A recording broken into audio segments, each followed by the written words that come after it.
baru lahir. Sebelum itu, kita harus memperhatikan beberapa hal sebagai berikut. Yang pertama, kita harus memastikan suhu dari ruangan tempat kita untuk melakukan pemeriksaan fisik bayi baru lahir, hangat atau dingin. Kemudian kita harus menyiapkan bidang datar untuk meletakkan bayi supaya lebih nyaman. Kemudian untuk menjaga kehangatan bayi, kita persiapkan lampu sorot dengan kapasitas 60 watt dan jaraknya terhadap bayi yaitu 60 cm. Setelah kita memperhatikan keadaan lingkungan bayi, kita harus mempersiapkan alat-alat yang akan kita gunakan. Yang pertama, kita menggunakan alat ukur panjang bayi, 3 buah gelas yang berisikan safflon, sabun, dan juga air bersih, kemudian handuk kecil cuci tangan, celomek, kemudian ada handscoon di dalam tabungnya, kemudian kasa steril, setelah itu masker, jam tangan, termometer, pen light, pita pengukur bayi, stetoskop, not dan juga pena, dan juga timbangan. Baiklah, setelah alat-alat kita persiapkan, kita memakai APD terlebih dahulu.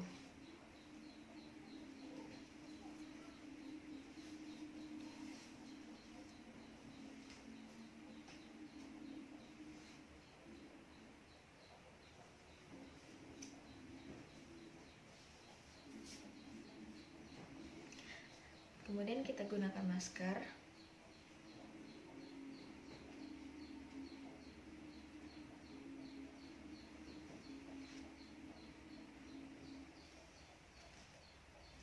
Setelah kita menggunakan APD, kita mencuci tangan terlebih dahulu. Buka semua perhiasan yang kita pakai. Kemudian tarik lengan baju.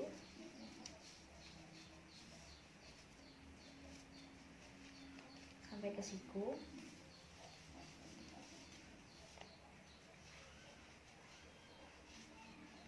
Baru kita melakukan cuci tangan 6 langkah. Setelah kita cuci tangan, baru kita melakukan pemeriksaan fisik pada bayi. Sebelumnya kita harus mengkaji riwayat umum bayi. Kita buka terlebih dahulu bedungnya.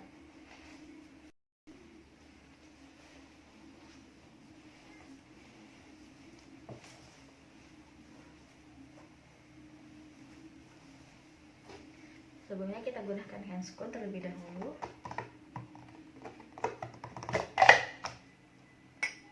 Kita gunakan handscoon kanan, kemudian ambil handscoon kiri. Setelah itu kita lihat apakah bentuk tubuh bayi sudah proporsional atau tidak. Kita lihat bentuk bayi sudah proporsional dan sesuai dengan usia kehamilan bayi lahir. Kemudian kita lihat juga bentuk kepala, tangan, dan juga kakinya proporsional atau tidak.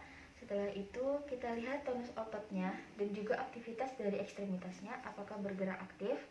Ya, kemudian kita lihat apakah bayi menangis kuat. Setelah itu kita lihat warna kulit bayi kemerahan dan juga bibir bayi kemerahan. Oke, sesudah kita melakukan pengkajian riwayat umumnya, kita memeriksa tanda-tanda vital pada bayi, yaitu dengan menggunakan jam tangan ataupun jam dinding yang tersedia. Kita ukur frekuensi pernapasan bayi, yaitu kisaran dari 40 sampai 60 kali per menit, dan kita lihat apakah bayi mengalami kesulitan dalam bernapasnya. Kemudian kita ukur denyut jantung bayi, yaitu kisaran dari 120 sampai 160 kali per menit. Setelah itu kita ukur suhu bayi dengan menggunakan termometer dengan kisaran suhu tubuh bayi yaitu 36,5 sampai 37,5 derajat Celcius. Kita ukur dulu pernapasannya. Kita lihat gerak dari perut bayi dalam mengambil nafas dan juga membuangnya. Kalau sudah selesai, kita ukur denyut jantung bayi dengan mencari nadinya dan hitung dalam 1 menit itu berapa kali nadinya berdenyut. Kalau sudah selesai, baru kita ukur suhu bayi menggunakan termometer. Pastikan termometer itu berada di 35 derajat Celcius. Baru kita letakkan di ketiak bayi. Diamkan selama 1 menit sampai termometernya berbunyi. Kalau termometer digital atau dengan menggunakan termometer raksa. Kita tunggu dalam 1 menit. Kalau sudah selesai dan kita dapatkan suhu bayinya normal, kalau sudah mengukur panjang dan juga berat badan bayi, kita lakukan dulu pengukur panjang bayi dengan alat ukurnya. Pastikan pangkal dari alat ukur ini berada di atas kepala bayi, sejajar dengan kepala bayi. Kemudian luruskan kaki bayi dan kisaran panjang bayi yaitu 45-55 cm. Kalau sudah selesai, baru kita timbang berat badan bayi. Pastikan angkanya berada di 0 sebelum bayi diletakkan. Kemudian berat badan bayi kisaran yang normalnya yaitu 2.500 gram sampai 400 gram sampai 4.000 gram.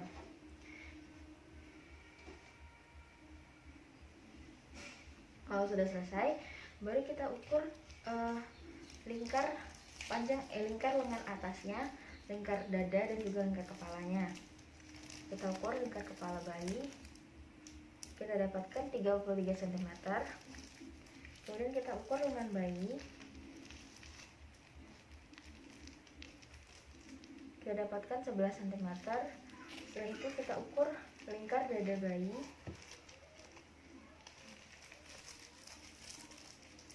kita dapatkan 32 cm.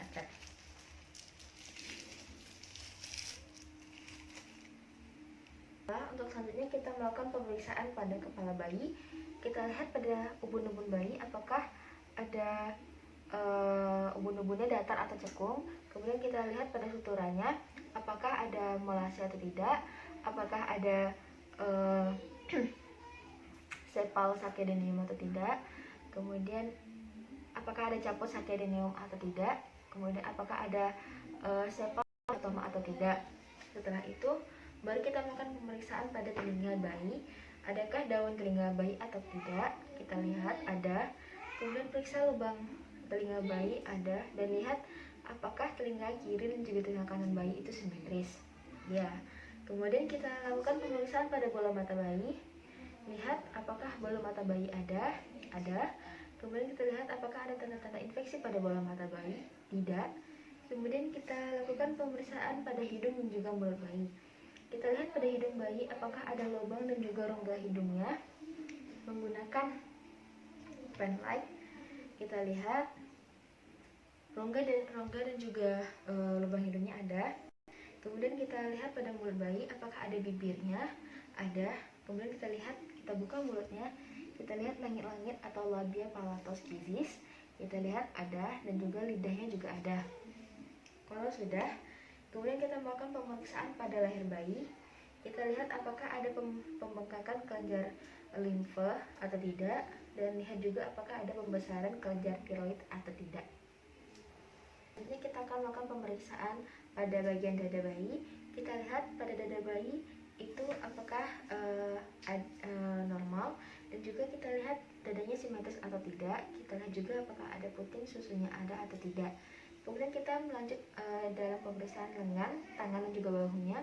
Kita angkat sedikit tangannya, ada pergerakan aktif dari bayi. Kemudian kita lihat, perhatikan jarinya lengkap, kiri dan juga kanannya lengkap.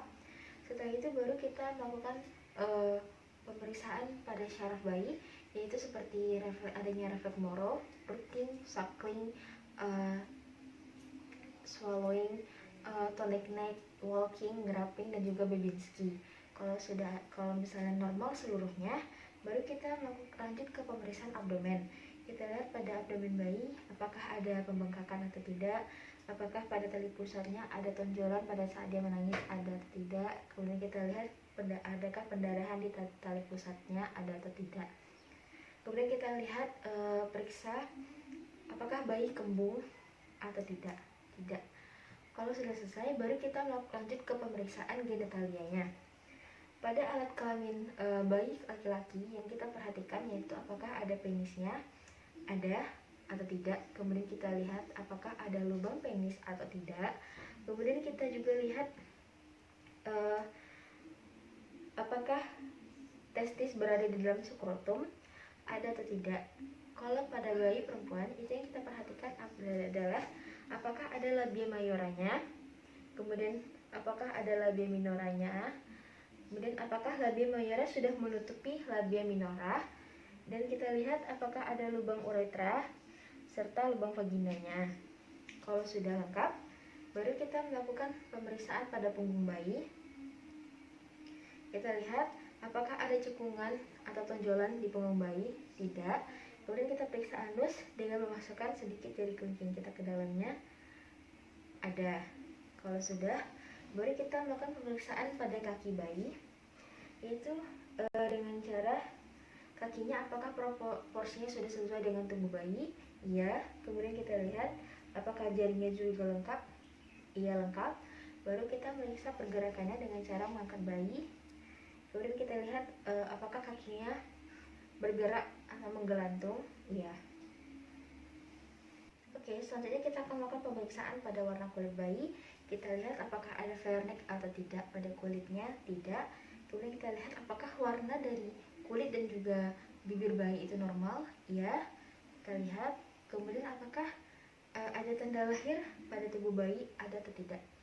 Kemudian kalau sudah selesai, baru kita bedong lagi bayinya.